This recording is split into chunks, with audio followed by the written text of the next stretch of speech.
Hi Peach, in this Pilates 101 video we're going to be talking about spinal alignment. So there's certain ways that we can position our spine and our pelvis to get the most out of our workouts, to improve our posture and of course prevent injury. I'm going to start in a 4-point kneeling position. So when we are in our 4-point kneeling position, naturally you're going to want your knees under your hips and your wrists under your shoulders. What we don't want to do is collapse through the lower back and the shoulder blades and have a sagging through the midsection, okay? So you don't want an exaggerated arch through the lower back. What we want to think about is drawing in through the tummy and tucking the tailbone under slightly. So it's a little tilt of the pelvis.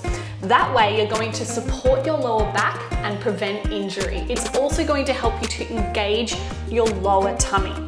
The final thing about a 4-point kneeling position that I want you to remember is that you don't want to be hanging your head and looking at your knees. You want to think about looking towards the end of the mat, and that's going to give you that beautiful, nice, long spine position. Next up, we've got our side lying position. So when you are side lying, you want to think about lifting up through the waist. If you're propped up on your forearm, you want the elbow under the shoulder. You want to open up through the chest and the collarbone and lift up through those obliques so you really activate that Pilates corset. We're not slouching and hanging out at the beach. We're definitely not shrugging our shoulders. It's a beautiful lift and an engagement through the core. When you're lying all the way down, we recommend that you rest your head on your upper arm. That's going to take any work out of your neck and keep your spine nice and aligned. When we're in neutral spine, in a full lying position, we want to think about having a nice little gap under our waist. There's a couple of ways to do that. Number one, you can think about pulling that top hip away to create space under your bottom waist. You also want to think about having a tuck of the tailbone. So I call this position granny bum. So we think about making our butt cheeks look super dimply and once again, not having a curve through the lower back. The final thing that we like to think about is taking our feet towards the front corner of the mat. What that's going to do is help accommodate a tucked tailbone.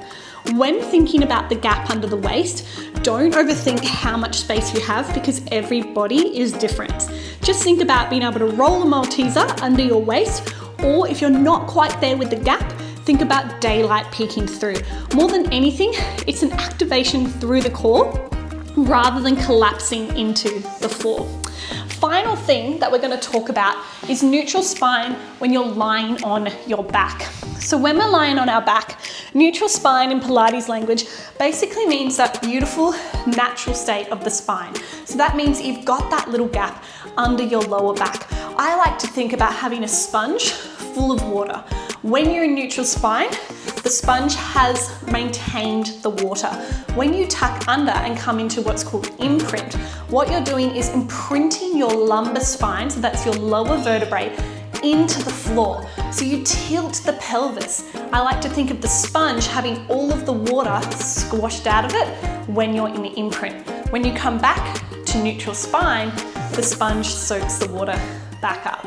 Guys, I hope that was helpful for you, and let us know if you've got any questions. Of course, you can always reach out to us on the platform via email or on social media. We'll see you soon.